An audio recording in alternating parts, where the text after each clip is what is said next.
Good morning students. मेरा नाम हरीश धवन है, lecturer mechanical engineering, government polytechnic college Ajmer. और सब्जेक्ट जो हम स्टडी कर रहे हैं वो है MA 310 industrial engineering and transport management. और इस सब्जेक्ट का टॉपिक नंबर 10.2 यूनिट नंबर 10.2 जिसका टाइटल है वेजेस एंड इंसेंटिव्स। ये हमारे सब्जेक्ट की 10वीं यूनिट है, वेजेस एंड इंसेंटिव्स।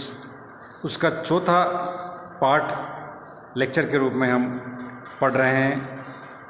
और इसकी जो यूनिट है 10.2 जिसके अंतर्गत दिए हुए हैं वेजेस इंसेंटिव प्लान्स, जिसमें हमने पिछले लेक्चर में फाइनेंशियल इंसेंटिव्स प्लान को डिस्कस किया है। फाइनेंशियल इंसेंटिव प्लान के अंतर्गत हमने यह जाना कि जो बोनस की गणना एक श्रमिक स्टैंडर्ड टाइम में अपना कार्य स्टैंडर्ड टाइम से पहले अपना कार्य पूरा कर लेता है, मानक प्रोडक्शन दे देता है, तो उसने जो समय बचाया उसमें जो एक्स्ट्रा कार्य किया उसके बोनस की गणना कैसे करेंगे। तो उसके लिए हमने 4 प्लान पिछले लेक्चर में देखे थे, जिसमें पहला प्लान था होलसेल प्लान, दूसरा प्लान था रोवन प्लान, तीसरा प्लान था गैंट प्लान,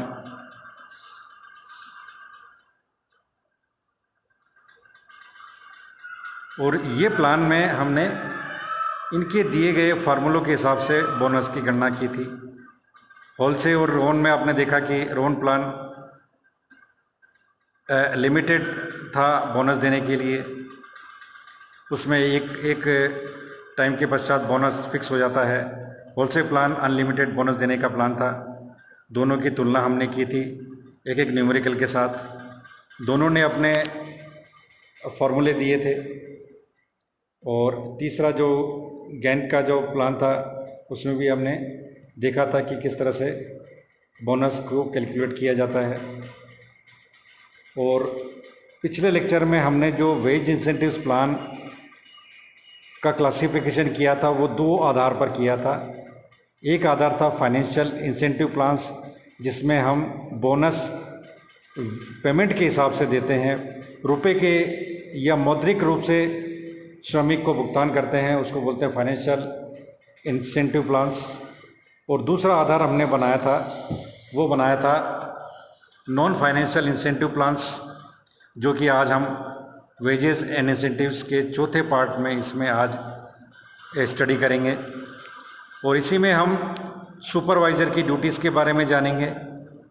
और इसी टॉपिक के लास्ट में मैं आपको ट्यूटोरियल के क्वेश्चन भी, इस जो टॉपिक को फिनिश हो गया हमारा हो जाएगा आज ये, तो इसमें मैं ट्यूटोरियल के क्वेश्चंस भी आपको लिखवाऊंगा।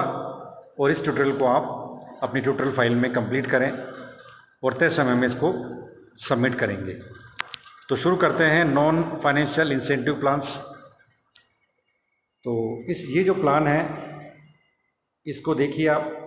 इस प्लान में देखिए आप क्या है, प्रॉफिट शेयरिंग स्कीम। तो पिछला जो प्लान था जिसमें कि मैंने आपको बताया था फाइनेंशियल इंसेंटिव प्लान्स के 3 मेथड आपको बताए थे, होलसेल, रोवन और गैंट के बारे में बताया था। उसी का चौथा जो मेथड है वो पिछले लेक्चर में मैंने डिस्कस नहीं किया था। उसी को मैं लास्ट मेथड जो है फाइनेंशियल इंसेंटिव प्लान को डिस्कस कर रहा हूँ, और वो है प्रॉफिट शेयरिंग स्कीम। जैसा कि नाम से पता पड़ रहा है, इंडस्ट्री को जो प्रॉफिट होता है वो श्रमिकों के कार्य करने के उपरांत होता है, तो उस प्रॉफिट को प्रत्येक श्रमिकों को बांट दिया जाता है। और बांटने का जो मौका होता है वो हमारे फेस्टिवल ओकेजन्स होते हैं या मंथली सैलरी के साथ भी दिए जा सकते हैं। तो प्रॉफिट शेयरिंग स्कीम चौथी स्कीम है जिसमें कि फाइनेंशियली किस श्रमिक को भुगतान किया जाता है, और इसमें सब श्रमिकों को भुगतान किया जाता है। तो इसको देखते हैं क्या है प्लान। लाभांश विभाजन प्रणाली जिसको बोलते हैं प्रॉफिट शेयरिंग स्कीम, नियोक्ता व श्रमिकों के मध्य एक समझौता होता है जिसके आधार पर श्रमिक पहले से ही लाभ का एक भाग पाने का अधिकारी बन जाता है। नियोक्ता यह समझौता श्रमिकों को कार्य करने के लिए प्रोत्साहित करने की दृष्टि से करते हैं। ऑब्वियसली श्रमिक प्रोत्साहित होगा। और ये जो प्लान है, श्रमिक जब नियुक्ति होती है उस टाइम इसको पता होता है कि इस इंडस्ट्री में प्रॉफिट शेयरिंग स्कीम भी है, तो वो श्रमिक शुरू से मोटिवेटेड रहता कार्य करने के लिए। इस योजना के फलस्वरूप दक्षता में वृद्धि होती है श्रमिक की, सामग्री के उपलब्ध तथा कर्मचारियों की टूट फूट की कमी होती है। ये प्रणाली मजदूरी भुगतान की कोई प्रणाली नहीं होती, बल्कि इसे मजदूरी के साथ केवल प्रोत्साहन देने की दृष्टि से जोड़ा जाता है। इस प्रणाली के अंतर्गत लाभ का हिस्सा निम्न प्रकार श्रमिकों को दिया जा सकता है। नगद राशि के रूप में देते हैं, या तो पेमेंट कर दिया हमने, या बचत खाते अथवा भविष्य निधि खाते में जमा करके, पीपीएफ जनरली भविष्य निधि होती है, प्रोविडेंट फंड, तो उसमें भी जमा करके कर सकते हैं हम, या उद्योग के अंश के रूप में, शेयर के रूप में मानकर डायरेक्टर जो होता है शेयर मंडल का, श्रमिक निदेशक मंडल होता है, वो श्रमिकों को समानुपात में एक उनका जो प्रतिनिधित्व देकर, तो उसमें शेयर मार्केट में जो कंपनी एनालिस्ट है, उनकी कंपनी एनालिस्ट है, उसके शेयर के रूप में भी भुगतान करके, या शेयर में जोड़कर शेयर होल्डर के रूप में उसको जोड़कर भी ये पेमेंट किया जाता है। तो मेरे हिसाब से ये स्कीम भी काफ़ी प्रचलन में आपने देखी होगी, इंडस्ट्री में सुनी होगी, तो इसका प्रचलन भी काफ़ी अत्यधिक है। और ये सिस्टम बहुत सारी जगह काम में लिया जाता है, पीपीएफ के रूप में सरकार जमा करवाती है, तो वो मेरे हिसाब से प्रॉफिट शेयरिंग स्कीम के अंतर्गत ही आता होगा। तो ये काफ़ी इम्पोर्टेंट है। अगला जो हमारा आज का टॉपिक था वो था नॉन फाइनेंशियल इंसेंटिव्स। कई उद्योगों अथवा फैक्ट्रियों में अवित्तीय प्रोत्साहन तत्वों की व्यवस्था होती है, जिनमें श्रमिकों को आर्थिक लाभ नहीं होता है, परंतु प्रोत्साहन तत्वों द्वारा आकर्षित होकर ये उत्पादन बढ़ाने को प्रोत्साहित होते हैं। और ये प्रोत्साहन एक प्रकार का मनोवैज्ञानिक प्रोत्साहन है, जिसके अंतर्गत संगठन में कार्यरत कर्मचारियों की सुविधाएं प्रदान की जाती हैं या निःशुल्क होती हैं, और कर्मचारियों को उनके लिए आंशिक राशि देनी पड़ती है। अवित्तीय प्रोत्साहन निम्न प्रकार हो सकते हैं। अब देखिए, ये जो नॉन फाइनेंशियल इंसेंटिव्स होते हैं, ये हमें पैसे के रूप में भुगतान नहीं होता है, इनका नगद भुगतान इनका नहीं होता, लेकिन ये सुविधाएं दी जाती है श्रमिकों को, जिनको माना जाता है नॉन फाइनेंशियल इंसेंटिव्स के रूप में हम जानते हैं। और ये सुविधाएं होती है स्वास्थ्य एवं सुरक्षा सुविधाएं, तो आपके लिए कॉलोनी का सिक्योरिटी गार्ड रख दिया, आपके लिए हॉस्पिटल बनवा दिया, सस्ता अनाज उपलब्ध करवा दिया, सस्ती कैंटीन की सुविधाएं आपको इसके अंतर्गत आती हैं। बच्चों की मुफ्त शिक्षा, इसके लिए स्कूल में मुफ्त शिक्षा, बच्चों की जो फी वगैरह कंपनी द्वारा वहन की जाती है, इंडस्ट्री द्वारा। अच्छी कार्य दशाएँ, वर्किंग कंडीशंस बहुत इंप्रूव की जाती हैं। आवास की सुविधाएं दी जाती है, यातायात की सुविधाएं, ट्रांसपोर्ट की सुविधाएं जिसमें कहते हैं। कर्मचारी उनके परिवार के सदस्यों के लिए चिकित्सा सुविधा, खेलकूद और मनोविनोद की सुविधाएं, अवकाश यात्रा लीव की सुविधाएं, जिसको बोलते हैं लीव ट्रेवल एलटीसी, ये जनरली काफ़ी आकर्षित करती है श्रमिक को। तो एलटीसी का प्रावधान भी आजकल हमारे जॉब में होता है। तो एलटीसी होती है लीव ट्रेवल, जिसमें है कि साल के अंदर पर्टिकुलर डेज़ के अंदर आपको घूमने फिरने की सुविधा दी जाती है, और घूमने फिरने के लिए एक मुफ्त आपको नगद राशि का प्रावधान किया जाता है, या आपके टीएडीए दिए जाते हैं इसके अंतर्गत। खेलकूद और मनोविनोद की सुविधाएं, जिसमें एंटरटेनमेंट आ जाता है। पेंशन, भविष्य निधि, ग्रेच्युटी आदि दी जाती है। निःशुल्क चाय व दूध की सुविधाएं प्रॉफिट मेकिंग इंडस्ट्री में जनरली होती है, चाय दूध की सुविधाएं निःशुल्क होती हैं।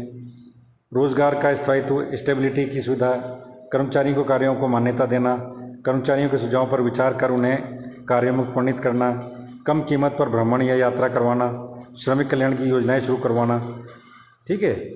निःशुल्क यूनिफॉर्म और बचाव वस्त्र आदि का व्यवस्था करना, ट्रेनिंग देना, अच्छा मृदु आहार भी देना, ये भी सब सुविधाएं हैं। तो ये नॉन फाइनेंशियल इंसेंटिव प्लान थे, जिसमें कि श्रमिक को बगैर वेतन दिए ये सुविधाएं दे दी जाती है, और ये सुविधाएं श्रमिक को एक अच्छा कार्य करने के लिए प्रेरित करती हैं। और ये क्या उसके पश्चात आता है, मजदूरी प्रोत्साहन तथा बोनस में अंतर क्या होता है कि श्रमिक को निश्चित अवधि में मानक न्यूनतम उत्पादन से अधिक उत्पादन करने के लिए अतिरिक्त भुगतान मजदूरी के रूप में दिया जाता है। वह मजदूरी प्रोत्साहन श्रमिक को उद्योग द्वारा अपनाई गई प्रोत्साहन योजना के अनुरूप मजदूरी के साथ देय होता है। बोनस वर्ष में एक बार किसी महत्वपूर्ण त्यौहार के अवसर पर दिया जाता है। उच्च उत्पादकता के आधार पर दिया जाता है। कर्मचारियों को उनके वेतन के अतिरिक्त उद्योग या विभाग द्वारा वेतन के एक दिन पूर्व निश्चित दिन पर नगद राशि के रूप में भुगतान किया जाता है। कई उद्योग इस बोनस को उत्पादकता के आधार पर भी अतिरिक्त भुगतान करते हैं।